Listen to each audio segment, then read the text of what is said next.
gone this year as a school district by sending 2 of our staff with the support of our Vermillion Public School Foundation to Finland. We had a particular interest on what makes Finland tick. They historically and have led the world in education for years and years.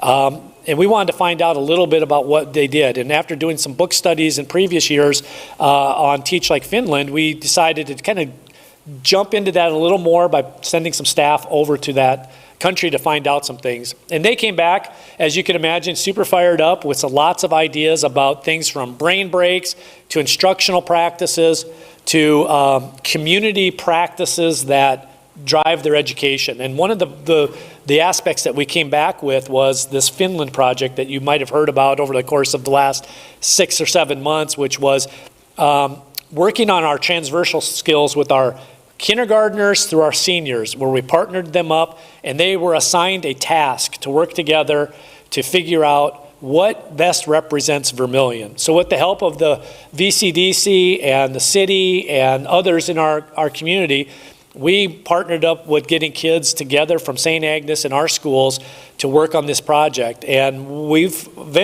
reached a grand champion in February, where we have a product that's being developed as we speak from our Caged Creations class at the high school, our business class. And the winning product was a replica. It's a cutout of the state of South Dakota with tic-tac-toe indentations in this wood, and it has Vermillion identified on the very bottom with a big heart, and the pieces that go into that all represent things in Vermillion. It might be pictures of a coyote, a tanager, Old Main, the river, Prentice Park, the swimming pool, things like that. These kids that were part of this developed this plan, and now we're developing it into a product that we will partner with the VCDC and the business community to offer out as gifts to people when they come to visit Vermillion. Or if we have a dignitary come to the school, we're going to be able to offer them a piece of Vermillion with this puzzle or this tic-tac-toe. And so anyway, as you can imagine, we had 1,400 kids and another 100 staff at the Dakota Dome in February to do the final leg of this project. And it was quite outstanding. We're going to have a more formal presentation and of pictures and video about how this all went. But that's just something I think that we've found it to be a very, very successful project for us. We are going to continue into phase 2 of Finland this fall and working with a representation from USD and some of our staff to return for a second visit and bring some more details back. So you'll hear us talk a lot more about that in the near future. The last few things on this page before we turn it over to the principals, we've got some district data there on our state assessments. We've got fall enrollment trends below that shows the last 14 years. In specific, on the black portion there, it talks about how our staffing needs have changed over the years. And one area that has grown dramatically is our special education, special services department. In the last 2 years, we've grown by over 40 kids in our special services department.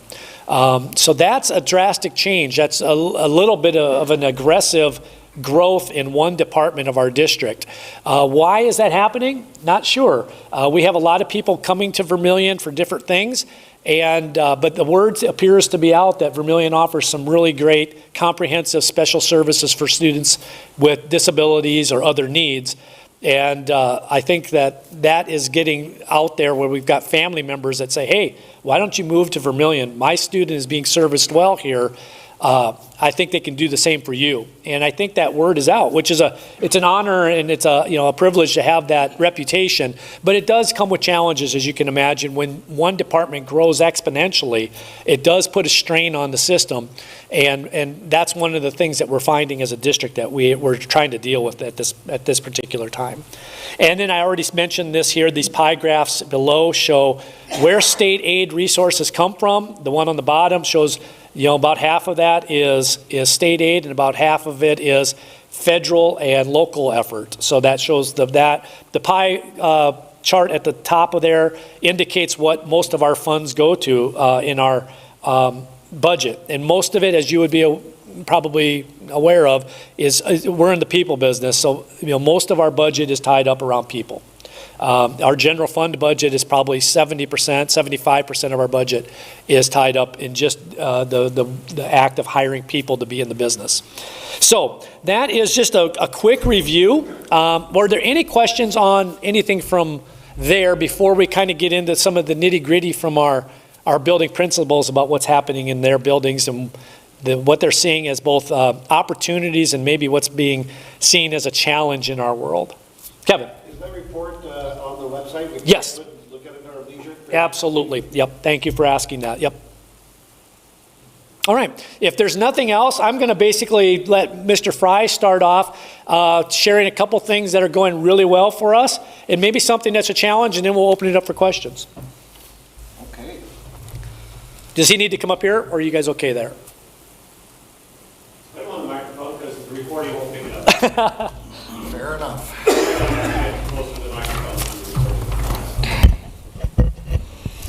Well, good afternoon.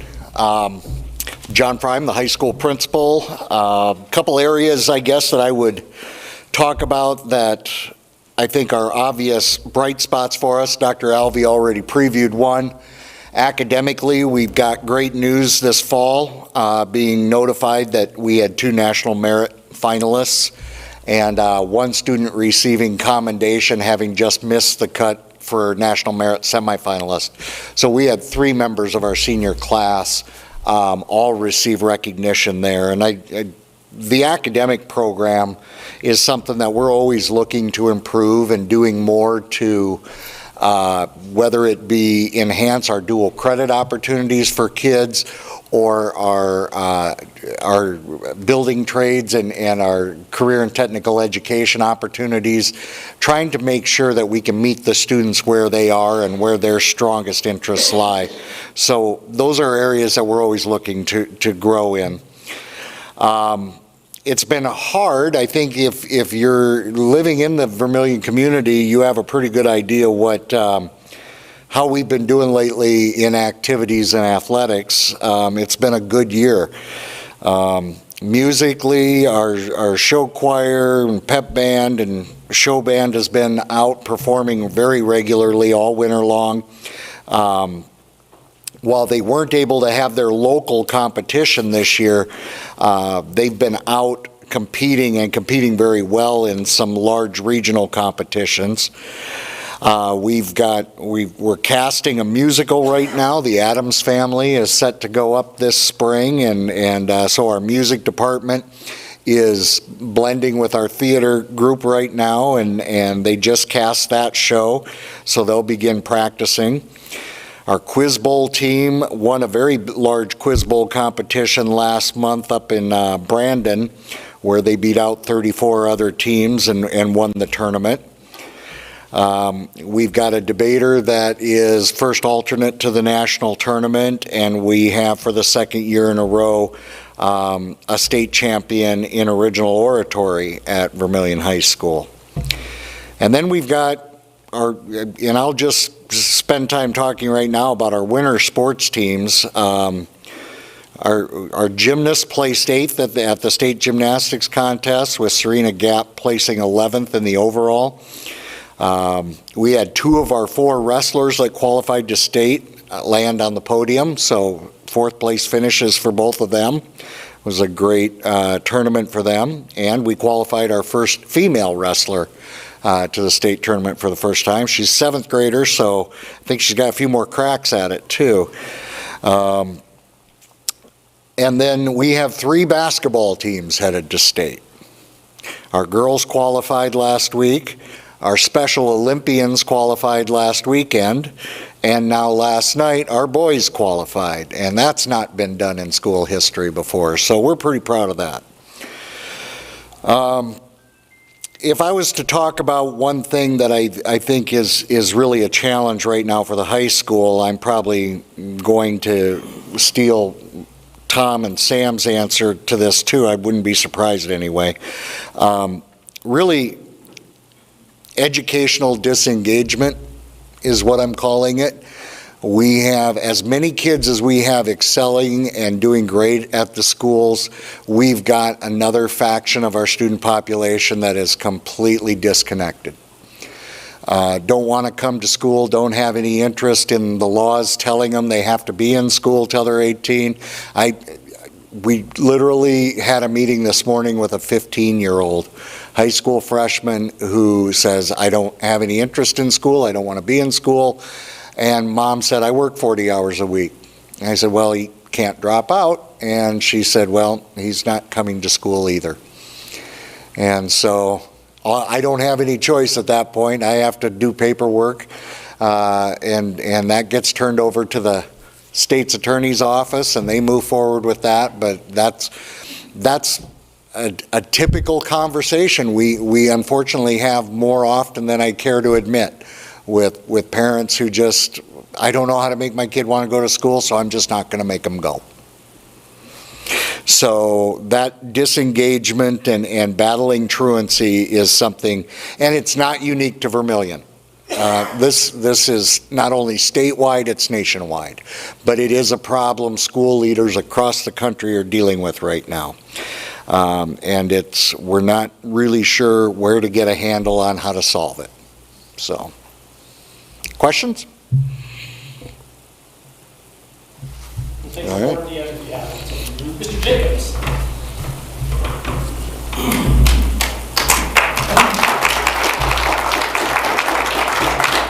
Is that for me or is that for him getting on? I don't know. Yeah, Sam Jacobs, I'm the principal at Jolly Elementary. This is my 6th year here in Vermillion. Came back after being away up in the Sioux Falls area for roughly 10 years, and my wife, who's also a graduate from the University of South Dakota, and this is where we met, and we decided to come back and join the community as residents. So we love it here and haven't looked back. So a couple of positive things. Obviously, it's been touched upon with the new elementary building. That is something that is going to take us into many years into the future of just having a space that we can rely on. We don't have to worry about roofs leaking. We don't have to worry about all of a sudden power outages because of the electric work is just not as good as it needs to be. And we don't have to just worry about things just kind of falling apart. So, or the whole winter is changing temperature. So one classroom is 79 degrees and the other one's 58 degrees. Some of that's going to be solved here with this new facility. So we're really excited about that, and that's going to offer up some challenges, but we're going to be ready for it. And I do believe that that is something that the community really needed. And we are going to go from overnight having some of the not so great, I wouldn't call them the worst facilities, because I've been to others that are not as good either. But we're going to be going into a state-of-the-art facility that when I talk to some of my colleagues around the state, they're jealous of some of the things that we are going to have, such as our common spaces in each of our wings, things that seem silly to some people, but zone lighting, where we can make parts of the classroom a little bit dim those down for students that may have some issues with vision to help. So just some of those things, more space, more gym space, more just space in general, so that way we don't have people sharing offices and trying to scramble to find a space to service students when they need to for whatever reason, whether it's OT, PT, or speech services. Another highlight that we have is, I do believe, is our relationship with the University of South Dakota. So with the School of Ed, anytime that I need something, I can just pick up the phone or I can email and I get a response right away. And that doesn't happen in every college community, but it does happen here. I'm currently looking at placing 8 student teachers just at the grades 2 through 5 level. And we're close to getting those all placed, but that definitely helps. It helps to have additional people into the building to do some work, extra work with some students, whether it's reading or math, or some areas of supervision as well. One of the things that, and I'll talk about another positive after kind of something that is a concern, is the mental health that we're seeing with students right now is quite overwhelming. And when I was at over in Montrose prior to this, and I was a K-8 principal and athletic director, and we were a K-12 under one building. We only had 240 kids K-12, so it was very small, but you still had your issues. Things that I would see in the upper, like 7th, 8th grade, and then up into the high school, now I'm seeing in 2nd and 3rd graders. And we're talking about some pretty heavy issues, where we're having students that unfortunately we're finding out have had thoughts of suicide.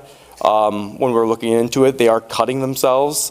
They've got plans to do so. And when you're looking at how in the world do these 8, 9, 10-year-olds, what's going on? And it's not always, sometimes you try to jump the gun with it of what's their home life like.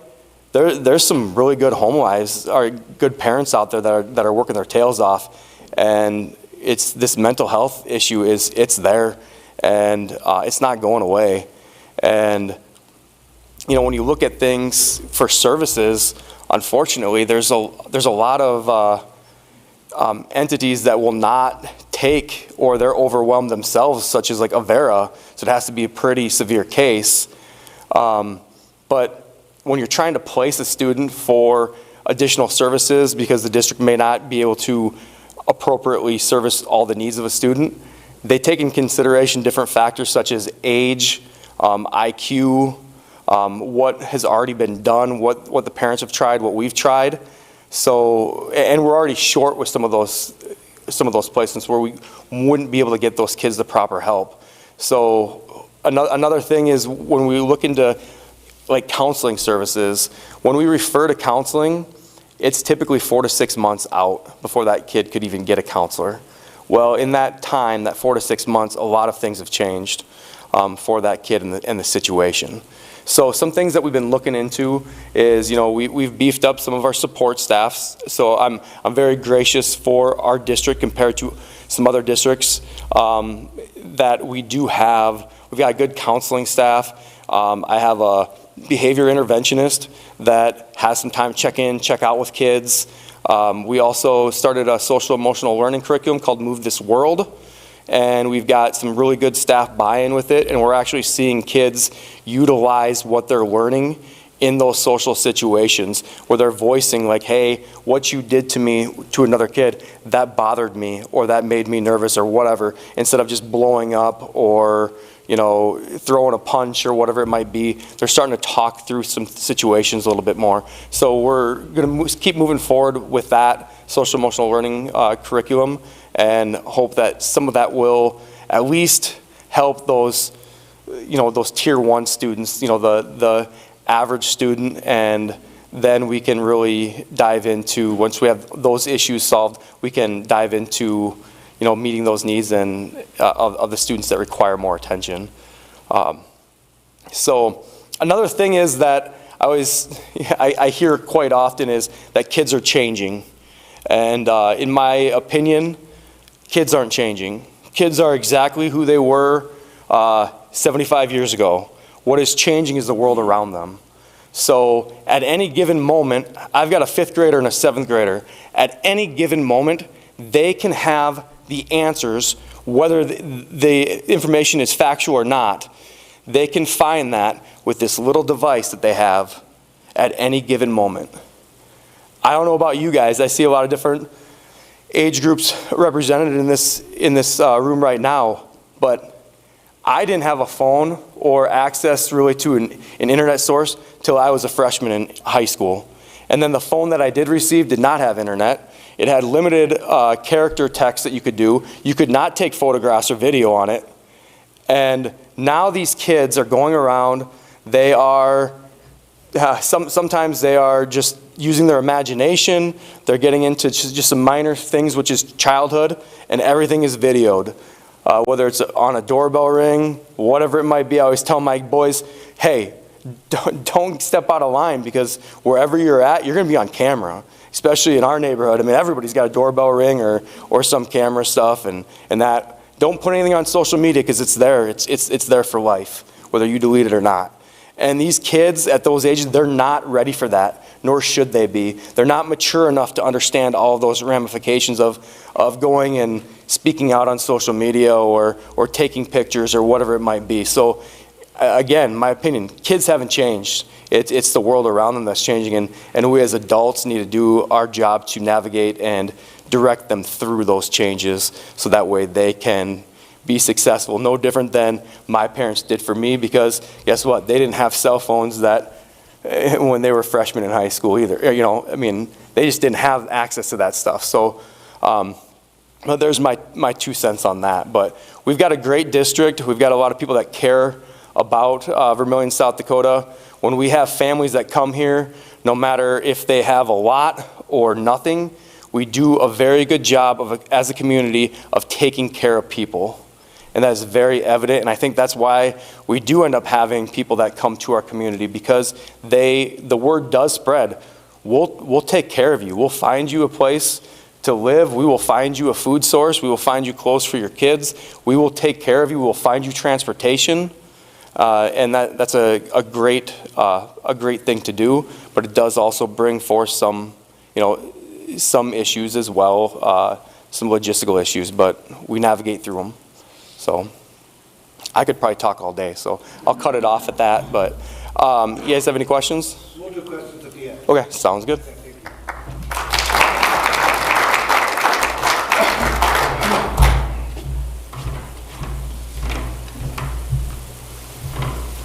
Hi, I'm Tom O'Boyle. I'm the middle school principal. Thank you very much for having us today at the lunch. Thank you for getting me out of 6th, 7th, and 8th grade lunch duty today. We have a building of 333 kids. We started the year with 356 kids, and through movement and kids beating truancy and going homeschool, that's how we end up right now with 333. Our strength at the middle school, but certainly with the gentleman sitting beside me and you, is that we're Vermillion. Sam said it best. No place takes care of kids like Vermillion does, whether you know it or not. What you do every day, and by you being in the Rotary and by helping us help kids, you are always welcome in our buildings. Can I see a show of hands of guys that like to sub? Thank you. That is a shortage. That's tough. That's tough. Sam talked about student teachers. We're going to be lucky enough at the middle school in the fall to have 7 student teachers in our building. That is fantastic, because it's 14 more eyes, I hope, that we have with kids, and an opportunity for those folks to learn. The great thing about my staff is they go to school every day like kids do to learn. They're not done learning. We try to learn with kids every day. We have 333 kids ages 11 to 15 in our building. Any volunteers? It's fun, because you really get to see a faculty excited about teaching and working with kids. And Damon asked us to bring a couple things that's tough for us to face, and John and Sam have touched all of those things. As I think about the hardest thing that I do every day is probably give kids consequences, because the consequences that I give now aren't the ones that you suffered in your days. And what have we lost? We've lost respect. And our biggest challenge is social media, because it tells the kids to hurt themselves. It tells the kids they're not worthy. And they love their phones. We went to school to regurgitate information back on a piece of paper to prove to our instructors that we conquered the concept. Our kids now don't have to do that. Sam hit it on the nose. All they got to do is take a phone out of their locker. Our policy at the middle school is phones are off and in your locker, knowing full well 60% of the kids have them on them in their pockets, because they've never been without one.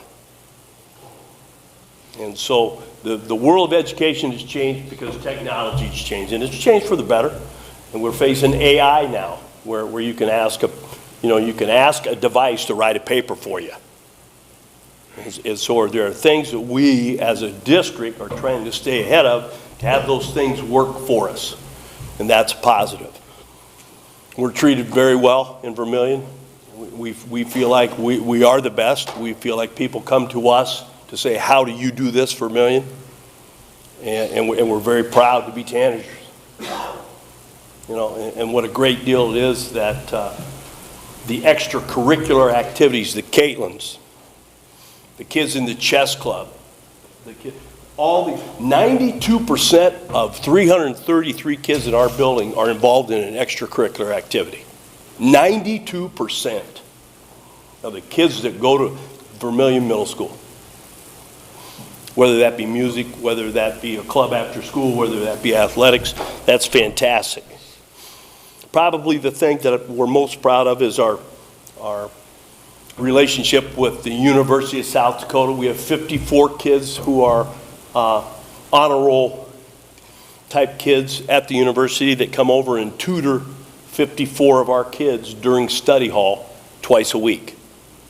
What a great thing that is for the college kids to take their time, third period, sixth period, or seventh period, and come over and work with that one sixth grader, that one seventh grader, and that one eighth grader. We have interns in and out of our building all the time. Our relationship with the university is very much a strength. And I don't know that it's out there well enough that, what a great thing that is to have college-age kids still giving back. And it's certainly fun to be a part of. Attendance is an issue. Our building has a 92% a day attendance rate. That other 8% is mind-boggling. You're knocking on doors. We're doing the home visits. We're charging people with truancy. It's a very tough thing to teach adults that it's the law that their children are in the school building. And even a tougher thing for that teacher, for the student that shows up 2 days a week, to differentiate their instruction and try to keep everybody moving ahead, and we all teach for the assessment piece that starts at the middle school April 15th this year for the where we're graded. Tom, I want to reserve a couple of moments for questions. I'm out. That was okay? Yep. So, do you guys have questions for Tom or Principal Jacob? Go ahead. Please refer all questions to John Fry. Well, my question has to do with when the teachers have gone over to Finland, in terms of, do you share some of the challenges that you have? And Finland was the first country and one of the biggest users of cell phones. I mean, Nokia, Finland was known as a country that used cell phones. I understand it's a real issue. Have they shared with you some of their challenges in terms of truancy and use of social media and that kind of thing when the teachers have gone over there? I'll jump in first real quick. Our very first visit was STEM related. Our staff went over there specifically to talk about science, technology, and engineering, mathematics. That was the focus at that time. The focus of the one going back now, we're getting a privatized, customized tour of the 3 schools in this particular city. So we'll be able to get down to some of the more aggregate nitty-gritty there. But our very first one was sort of that broad concept. But I don't know if you had anything to add to that. The only thing I would add is that, to answer your question directly, our teachers did get some very specific things that they learned that schools, not just in Finland, but schools from around Europe were also visiting at the time that first trip. And we've learned that some of our struggles in the United States relative to the pandemic and how kids in schools recovered from that are not exclusive to us. They're dealing with it over there too, even in Finland. But what we're getting from them more than anything is some of that very valuable outside the box thinking and different ways to attack a problem from just our traditional ways that we've always learned about doing it. Joe and I have a grandchild who goes to Patrick Henry Middle School up in Sioux Falls. He's in 7th grade, and then our grandson is Oscar Edlin, and we've been comparing their basketball programs to 7th grade level because Patrick Henry is the feeder for Lincoln High School. And we are very, very impressed with the 7th graders. Good. Those kids are going to be the next generation of state champions at some point. Very, very good program, but it's the people who are dedicated to teaching them how to play basketball. And so I congratulate the middle school, and I congratulate Mr. Jacobs' son, who is a terrific 7th grade basketball player. And, but the kind of things that they are learning along with playing basketball. So thank you very much for all that you people are doing for our children and grandchildren. Thank you. Just a question, in the elementary school, what tech, social media, phone is being taught in the elementary school to keep things, I don't mean under control, but at least in a good direction? Yeah. A lot of our issues as far as tech goes actually stems from outside. So when kids get into Snapchat groups or texting, and then they start adding additional people on and onto these groups, and then someone says something that is inappropriate to somebody else, and then all of a sudden, they're a group of kids, they're saying things that they should be saying to each other. And then I've got parents that will reach out to me and say, I don't know what to do because they're in this group chat, and these kids are saying these things to them. And I have to navigate through it as like, I don't know, is this going to affect our school day or not? Because if it's outside of the school day and it's not coming into the school and affecting their education, then there's nothing that I really can do with it besides offer up to call, law enforcement if somebody is harassing them. Now, if I have a relationship at all, meaning I've had any conversations with a parent prior to that, just in any aspect of life, whether it was at Hy-Vee, wherever, I'll pick up the phone to them and say, hey, parent to parent, this is what I've heard. It hasn't affected the school, so I'm not going to do anything from a school standpoint, but I would check your kid's phone. But I think part of your question is, how do we combat that? Like teaching kids how to properly use social media and the information that they have in their hands. We had last year, we're going to set something up again here within the next month as well that will be in regards, kind of along the same lines, but it'll be more of it's a call to freedom is the program, and they've been going around a lot of school districts, and it's more for kids to be safe on the internet and what to look for if, let's say, you do get into a chat room and somebody starts asking you inappropriate questions or leading to something, and it revolves more on trafficking stuff in a elementary friendly way. But we've had people from the state of South Dakota come in and just do internet safety. We've had law enforcement come in and do internet safety. Through our DARE program, they offer up those teachings as well. And our school counselor does go through some social media stuff.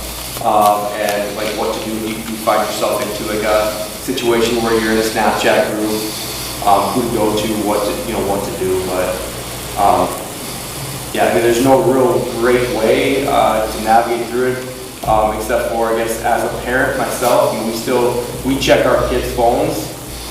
There are apps you can put on. There's a Bark app that there's an application called Bark that we use at the school level right now. So I'll take you through a little situation. Last week, I had a couple of kids get into, on their Chromebooks, they got into a little chat session. And they're friends, but some of the stuff started getting inappropriate. Well, it flags on the report that I get. So this system analyzed 524,000 different things for that week. and it flagged this because of inappropriate or violence or whatever it may be. So I went over, I go and pull up my phone, pull up my email, get to that app, and I say, all right, ladies, I see what you were writing back and forth. I get your friends, but if this isn't something that you would be typing around me with my eyes on, don't do it. Make a call to the parents, and that just making them aware that, you know, we do have access to that stuff. You can also get that app as a parent, or like we have on our kids' phones, like 360, so you know where they're at. So if they tell you where they're going, you can confirm that that's where they're at, that they're not hopping in somebody else's car, going to another town, whatever. I mean, there's ways to combat it, but you have to be aware of them. Well, thank you very much. I really appreciate it.